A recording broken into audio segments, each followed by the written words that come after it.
പിണറായി വിജയൻ താമസിക്കുന്ന അദ്ദേഹത്തിൻ്റെ വീട്ടിലെ ബൂത്തിൽ റഷീദാണ് ലീഡ് ചെയ്ത്. അവൻ കരയാണ്. ഒരു നേതാവിനെ വിളിച്ചിട്ടും അയാൾ പോയില്ല. കാര്യം തോറ്റുപോകുന്ന മണ്ഡലത്തിൽ എന്തിനാണ് പോകുന്നത്? ജയിക്കുന്നിടത്ത് പോയി ക്രെഡിറ്റ് എടുക്കാനാണ് എല്ലാവരും നോക്കുന്നത്. അവസാനം അയാൾ പറഞ്ഞു, കൊടുത്ത പ്രോഗ്രാം പബ്ലിസിറ്റി കൊടുത്തു, ഇന്നാര് പ്രസംഗിക്കുന്നു, എന്നിട്ട് അവസാന നിമിഷം അത് ക്യാൻസൽ ചെയ്തു. ഈ പലരെയും പിന്തുണച്ച് ഫ്ലക്സ് ബോർഡുകളും പല നേതാക്കളെ പിന്തുണച്ചും ഫ്ലക്സ് ബോർഡുകളൊക്കെ ഉണ്ട്. എന്താണ് ഈ തീരുമാനത്തിലേക്ക് എത്തുമ്പോൾ?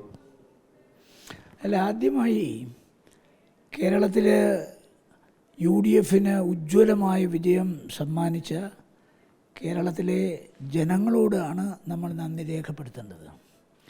അത് 10 വർഷത്തെ ഭരണവിരുദ്ധ വികാരം മാത്രമല്ല, ബംഗാളിലും ത്രിപുരയിലും കമ്മ്യൂണിസ്റ്റ് പാർട്ടിക്കുണ്ടായ പരാജയം, ആ പരാജയം കേരളത്തിൽ ആവർത്തിക്കരുതെന്ന് നമ്മളെക്കാളൊക്കെ കൂടുതൽ ആഗ്രഹിച്ചത് യഥാർത്ഥ കമ്മ്യൂണിസ്റ്റുകാരാണ്. കമ്മ്യൂണിസ്റ്റ് പ്രത്യയശാസ്ത്രത്തിനൊരു പോറലും ഏറ്റിട്ടില്ല, കമ്മ്യൂണിസത്തിനും ഏറ്റിട്ടില്ല. കാലാകാലങ്ങളിൽ ഈ പ്രസ്ഥാനത്തെ നയിച്ചവരാണ് ഈ പ്രത്യയശാസ്ത്രത്തെയും കമ്മ്യൂണിസത്തെയും നശിപ്പിക്കാൻ ശ്രമിച്ചിട്ടുള്ളത്. ഇന്ന് ഭരണരംഗത്തുള്ളവരും അതുപോലെ പാർട്ടിയെ നയിക്കുന്നവരും കൂടിയാണ് ഈ പ്രസ്ഥാനത്തെ ഇല്ലാതാക്കിയത്. അതിൽ മനംനൊന്ത യഥാർത്ഥ കമ്മ്യൂണിസ്റ്റുകാർ ഒരു തിരുത്തൽ ശക്തിയായി പ്രവർത്തിച്ചു. അതാണ് ഉദുമയിൽ കണ്ടത്, അതാണ് തൃക്കരിപ്പൂർ കണ്ടത്, അതാണ് പയ്യന്നൂർ കണ്ടത്, അതാണ് തളിപ്പറമ്പിൽ കണ്ടത്, അതാണ് ആലപ്പുഴയിൽ കണ്ടത്. കാരണം ഒരു വലിയ സംഭാവന കമ്മ്യൂണിസ്റ്റ് പാർട്ടിയുടെ ഭാഗത്തുനിന്ന് ഉണ്ടായിട്ടുണ്ട്. കാര്യം ഇന്നത്തെ ഈ നേതാക്കന്മാരുടെ ഈ പോക്ക് തുടരാൻ അനുവദിച്ചാൽ, ഭരിക്കുന്നവർ ഭരണത്തിൽ തുടരാൻ ഒരു മൂന്നാം ഊഴത്തിലേക്ക് അനുവദിച്ചാൽ, കമ്മ്യൂണിസ്റ്റ് പ്രസ്ഥാനത്തിൻ്റെ അസ്ഥിവേരുകൾ തോണ്ടപ്പെടുമെന്ന് ബോധ്യപ്പെട്ടപ്പോഴാണ് അളമുട്ടിയാൽ ചേരയും കടിക്കുമെന്നുള്ള ഒരു ശാസ്ത്രമുണ്ട്. അതുകൊണ്ടാണ് അളമുട്ടിക്കഴിഞ്ഞപ്പോഴാണ് അവർ തിരിച്ചു കുത്തിയത്. അതുകൊണ്ട് ഈ തെരഞ്ഞെടുപ്പിൽ ജയിച്ചു വന്ന മുഴുവൻ ആളുകളും കമ്മ്യൂണിസ്റ്റുകാരോട് സ്നേഹവും ബഹുമാനവും കാണിക്കണം. അവരെ അപമാനിക്കാനോ അവഹേളിക്കാനോ അവരെ വേദനിപ്പിക്കാനോ ശ്രമിക്കാൻ പാടില്ല.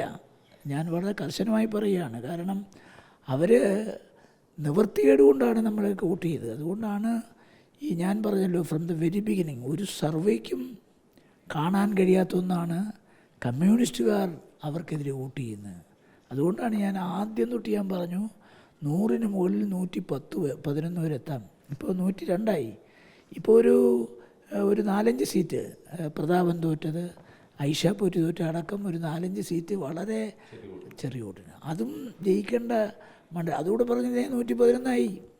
അപ്പോൾ നമ്മൾക്ക് ഒരു പൊളിറ്റിക്കൽ റീഡിംഗ് ഉണ്ട്, അതൊരിക്കലും തെറ്റാറില്ല. അതുകൊണ്ടാണ് ഞാൻ പറഞ്ഞത്. ഇപ്പോൾ ഭൂരിപക്ഷം കിട്ടി, ഇനിയിപ്പോൾ MLA-മാരുടെ മനസ്സറിയണം. MLA-മാരെ വിളിച്ചു കൂട്ടി ആര് മുഖ്യമന്ത്രിയാകണമെന്നൊരു വോട്ടിങ്ങും നടക്കാൻ പോകുന്നില്ല. ഡൽഹിയിൽ നിന്ന് കാലാകാലങ്ങളിലുള്ള ഹൈക്കമാൻഡ് അനുവർത്തിച്ചു വരുന്നൊരു സിസ്റ്റമുണ്ട്. ആ സിസ്റ്റത്തിന് അവിടുന്ന് പ്രതീതികളിലൂടെ വരും. MLA-മാരെ ഓരോരുത്തരെ കാണും, അവരുടെ മനസ്സിലിപ്പ് മനസ്സിലാക്കും. അപ്പോൾ അവരുടെ മനസ്സിലിപ്പൊക്കെ മനസ്സിലാക്കിയതിന് ശേഷം പിന്നെ വിവിധ തലങ്ങളിലുള്ള ചർച്ചകൾ നടക്കണം. MLA-മാർ കഴിഞ്ഞാൽ പിന്നെ പാർട്ടിയുണ്ട്, സംസ്ഥാന നേതൃത്വമുണ്ട്, ജില്ലാ നേതൃത്വമുണ്ട്. അവരിൽ പലരെയും പാർട്ടി ചർച്ച ചെയ്യും. ചർച്ച ചെയ്തതിന് ശേഷം പിന്നെ MP-മാരുണ്ട്, MP-മാരുടെ അഭിപ്രായം ചോദിക്കും. അപ്പം ഞാൻ പറഞ്ഞത്, മുഖ്യമന്ത്രി സ്ഥാനത്തേക്ക് 3 പ്രബലന്മാരായി വന്നിരിക്കുന്നത്, ഒന്ന് സംഘടനാ ചുമതലയുള്ള ജനറൽ സെക്രട്ടറി, 2 ടീം UDF-നെ നയിച്ച VD സതീശൻ, മുൻ പ്രതിപക്ഷ നേതാവ് രമേശ് ചെന്നിത്തല. ഞങ്ങളെ സംബന്ധിച്ചിടത്തോളം ഞങ്ങൾ MP-മാരെന്നുള്ള നിലയ്ക്ക് ഇതിൽ ഞങ്ങൾക്ക് വ്യക്തമായ കാഴ്ചപ്പാടുണ്ട്, അഭിപ്രായമുണ്ട്, നിലപാടുണ്ട്. പക്ഷേ അത് ഒരിക്കലും പരസ്യപ്പെടുത്താൻ ഞങ്ങളാരും ആഗ്രഹിക്കുന്നില്ല. മനസ്സിലായി? ഞങ്ങൾ നാളെ രാഹുൽ ഗാന്ധി വിളിച്ച് അല്ലെങ്കിൽ കോൺഗ്രസ് പ്രസിഡൻറ്റ് വിളിച്ച് ഞങ്ങളോട് അഭിപ്രായം ചോദിച്ചാൽ, ഞങ്ങളീ പറയുന്ന അഭിപ്രായം തെരുവിലിട്ട് ചർച്ച ചെയ്യത്തില്ലെന്ന് ഞങ്ങൾക്ക് ഉത്തമ ബോധ്യം വന്നാൽ ഞങ്ങളുടെ അഭിപ്രായം ഞങ്ങൾ പറയും. നമുക്കൊക്കെ അതിനെക്കുറിച്ച് വ്യക്തമായ കാഴ്ചപ്പാടുണ്ട്, അഭിപ്രായമുണ്ട്.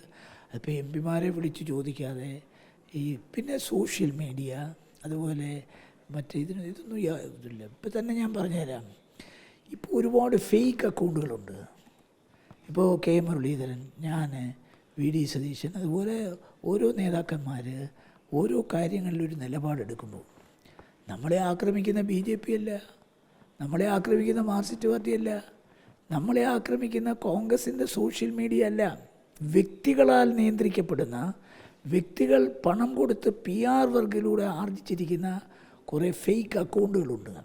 ആ അക്കൗണ്ടിലൂടെ നമ്മളെ മാനസികമായി തകർക്കാനും തളർത്താനുമുള്ള നീക്കങ്ങളാണ് ഇവിടെ നടക്കുന്നത്.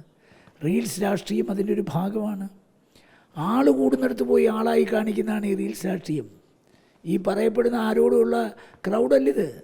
അവിടെ ആൾക്കൂട്ടത്തിന് മുമ്പിൽ ചെന്ന് ഷോ കാണിച്ച് റീൽസ് ഉണ്ടാക്കി ആ റീൽസ് വിറ്റ് സ്വന്തം പ്രതിച്ഛായ വർദ്ധിപ്പിക്കുന്ന ആളുകളാണ്. ഇവർക്കൊന്നും ജനങ്ങളുടെയോ പാർട്ടി പ്രവർത്തകരുടെയോ ഈ പറയപ്പെടുന്ന അംഗീകാരമൊന്നുമില്ല. ഇന്നലെ റിസൾട്ട് വന്നതിന് ശേഷം ധർമ്മടത്ത് മത്സരിച്ച റഷീദ്, അയാൾ പറയുമ്പോൾ എൻ്റെ ചങ്ക് തളർന്നുപോയി. ഞാൻ തലശ്ശേരി മത്സരിച്ച ആളാണ്. ആരും തിരിഞ്ഞു നോക്കിയില്ല. അനാഥനായിട്ടാണ് ഞാൻ അവിടെ മത്സരിക്കുന്നത്. ഒരു നേതാവും വന്നില്ല. 2019 ഞാൻ കാസർഗോഡ് മത്സരിക്കുന്നു. കാസർഗോഡ് 35 വർഷം തോറ്റ മണ്ഡലം തിരിച്ചു കിട്ടുമെന്ന്. അതുകൊണ്ട് ഒരു നേതാവ് തിരിഞ്ഞു നോക്കിയില്ല. മനസ്സിലാക്കണം. അപ്പോൾ അതുകൊണ്ട് ദേശീയ തലത്തിലുള്ള നേതാക്കന്മാർ ചോദിച്ചിട്ട് ആരും തന്നില്ല. റഷീദ് പറഞ്ഞു 6 റൗണ്ട് വോട്ടെടുപ്പ് പൂർത്തിയായി, വോട്ടെടുപ്പിൻ്റെ എണ്ണൽ പൂർത്തിയായി. പിണറായി വിജയൻ താമസിക്കുന്ന അദ്ദേഹത്തിൻ്റെ വീട്ടിലെ ബൂത്തിൽ റഷീദാണ് ലീഡ് ചെയ്ത്. അവൻ കരയാണ്. ഒരു നേതാവിനെ വിളിച്ചിട്ടും അയാൾ പോയില്ല. കാര്യം തോറ്റുപോകുന്ന മണ്ഡലത്തിൽ എന്തിനാണ് പോകുന്നത്? ജയിക്കുന്നിടത്ത് പോയി ക്രെഡിറ്റ് എടുക്കാനാണ് എല്ലാവരും നോക്കുന്നത്. അവസാനം അയാൾ പറഞ്ഞു, കൊടുത്ത പ്രോഗ്രാം പബ്ലിസിറ്റി കൊടുത്തു, ഇന്നാര് പ്രസംഗിക്കുന്നു, എന്നിട്ട് അവസാന നിമിഷം അത് ക്യാൻസൽ ചെയ്തു.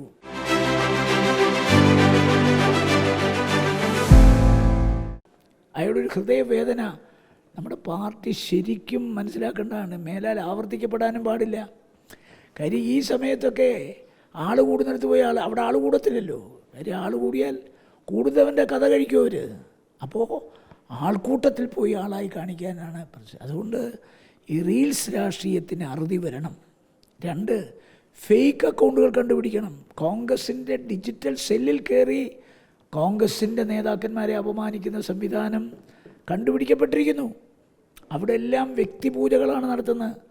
ഇത് കണ്ടമാനം ഫേക്ക് കാശ് കൊടുത്ത്, ഇപ്പോൾ എനിക്ക് കാശ് തന്നിട്ട് എന്നെക്കൊണ്ടൊരു 10-100 ഫേക്ക് അക്കൗണ്ട് ഉണ്ടാക്കുക, എന്നിട്ട് ഞാൻ അതിലൊരു 10 പേരെ പിടിച്ച് ഫേക്ക് അക്കൗണ്ട് ഉണ്ടാക്കുക. ചുരുക്കി പറഞ്ഞാൽ ഈ പാർട്ടിയുമായി പുലബന്ധമില്ലാത്ത, പാർട്ടി തകർന്ന് കാണണമെന്ന് ആഗ്രഹിക്കുന്ന, നമ്മുടെ മാത്രം ഉയർച്ചയും വളർച്ചയും മാത്രം കാക്ഷിക്കുന്ന ആളുകളാണ് ഈ ഫേക്ക് അക്കൗണ്ടുകൾ പിന്നിൽ. അവരെ ആക്രമിക്കുന്ന, അവരിന്ന് വരെ പാർട്ടിയെ സംരക്ഷിക്കാനൊരു ലൈനെടുത്ത് കണ്ടിട്ടുണ്ടോ? പാർട്ടി നേതാക്കന്മാരെ ആക്രമിക്കുമ്പോൾ അവർക്ക് സംരക്ഷണം കൊടുക്കണ്ടേ, പ്രതിരോധം കൊടുക്കണ്ടേ, ആക്രമിക്കുന്നതിന് പ്രത്യാക്രമണം നടത്തണ്ടേ? ഒന്നും ചെയ്തില്ല. അപ്പം അതുകൊണ്ട് ഇത്തരം ഫേക്ക് അക്കൗണ്ടുകൾ കണ്ടുപിടിച്ച് റീൽസ് രാഷ്ട്രീയക്കാരെ നിയന്ത്രിച്ചില്ലെങ്കിൽ കോൺഗ്രസ്സിന് കനത്ത വില കൊടുക്കേണ്ടി വരും. ഗവൺമെൻറ്റും അതുപോലെ പാർട്ടിയും ഒറ്റക്കെട്ടായി ഇത്തരം ആളുകളെ സമൂഹത്തിൻ്റെ വെളിച്ചത്ത് കൊണ്ടുവന്ന് അവരെ കർശനമായി കോൺഗ്രസിൽ നിന്ന് ഒഴിവാക്കണം. പുറത്താക്കണമെന്ന് ഞാൻ പറഞ്ഞു, ഒഴിവാക്കണം. അതുപോലെ തന്നെ ഈ മുഖ്യമന്ത്രി സ്ഥാനവും ഇപ്പോൾ MP സൂചിപ്പിച്ച പോലെ സമാനമായി സമൂഹ മാധ്യമങ്ങളിൽ ഈ PR വർക്കുകളൊക്കെ നടക്കുന്നുണ്ട്. അങ്ങും അത് ശ്രദ്ധിക്കുന്നുണ്ടാകും. അതും ആ പ്രവണതയും ശരിയല്ല. ഞാൻ പറഞ്ഞത് കേരളത്തിലെ കോൺഗ്രസ് പാർട്ടിക്കകത്ത് ഇന്നത്തെ നേതാക്കന്മാർക്ക് അവരെക്കുറിച്ചുള്ള ആത്മവിശ്വാസക്കുറവാണ് ഈ പബ്ലിസിറ്റിക്ക് പോകുന്നത്. ഇവർ ആരൊക്കെയാണെന്നുള്ളത് കേരളത്തിലെ കോൺഗ്രസ് പ്രവർത്തകർക്ക് നന്നായിട്ടറിയാം. കാര്യം ഇവരൊന്നും വേറെ പാർട്ടിക്കാരല്ലോ. ഇവരാരും BJP നിന്ന് വന്നവരല്ല, ഇവരാരും മാർക്സിസ്റ്റ് പാർട്ടിയിൽ നിന്ന് വന്നവരല്ല. ഇവർ വർഷങ്ങളായി ഈ പാർട്ടി പ്രവർത്തിക്കുന്നവരാണ്. അപ്പോൾ ഈ പാർട്ടി പ്രവർത്തിക്കുന്നവരെ ഈ പാർട്ടിയുടെ പ്രവർത്തകന്മാർക്ക് പരിചയപ്പെടുത്തേണ്ട വല്ല കാര്യമുണ്ടോ? അപ്പോൾ അത് ആ എക്സസൈസ് കൊണ്ട് യാതൊരു പ്രയോജനമില്ല എന്നാണ് ഞാൻ വിലയിരുത്തുന്നത്. പക്ഷേ തിരഞ്ഞെടുക്കപ്പെട്ട MLAമാരായി തിരഞ്ഞെടുക്കപ്പെട്ടാൽ ഗവൺമെൻറ് നാളെ കൈപോക്കേണ്ടവരാണല്ലോ ഗവൺമെൻറ്. അപ്പോൾ അവർക്കൊരു സേ ഉണ്ട്, തർക്കമില്ല. പിന്നെ ഈ ഞങ്ങളെപ്പോലുള്ള ആളുകൾ, ഞാനിവിടുത്തെ സ്റ്റാർ ഒറേറ്ററായിട്ട് എന്നെ KPCC ഞാൻ ഒരിടത്തും പോയില്ല. ഞാൻ പിന്നെ എൻ്റെ 7 അസംബ്ലി മണ്ഡലം കഴിഞ്ഞ് പോയവരിടം കണ്ണൂർ മാത്രമേ ഉള്ളൂ. ചേളേരിക്ക് വേണ്ടി അഴീക്കോട്ടൊരു മീറ്റിംഗ് പോയി, വേറെ ഞാൻ പോയിട്ടില്ല. ഞാൻ കല്യാശ്ശേരി, പയ്യന്നൂർ, കാസർഗോഡ് 5 മണ്ഡലത്തിൽ പോയിട്ടുള്ളൂ. അപ്പോൾ എന്നെ സംബന്ധിച്ചിടത്തോളം ഈ 7 പേരും ജയിക്കണമെന്ന് ആഗ്രഹിച്ച ഒരാളാണ് ഞാൻ. അവർക്ക് വേണ്ടി അവർ ജയിപ്പിക്കാൻ കഷ്ടപ്പെട്ട ഒരാളാണ് ഞാൻ.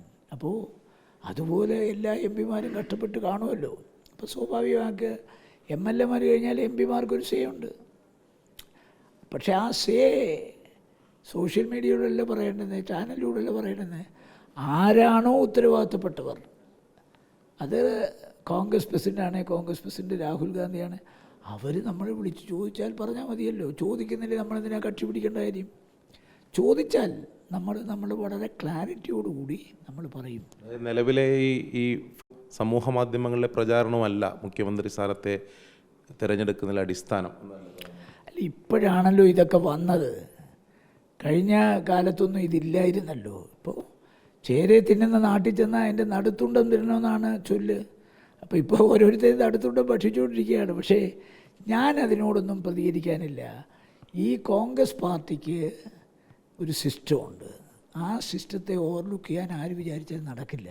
മനസ്സിലായോ? പിന്നെ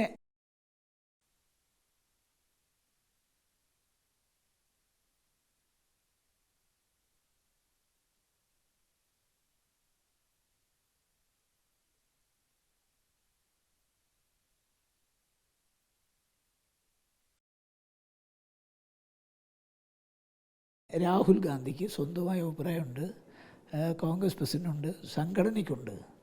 സംഘടന അതിൻ്റെ റൂട്ടിലൂടെ സഞ്ചരിക്കൂ.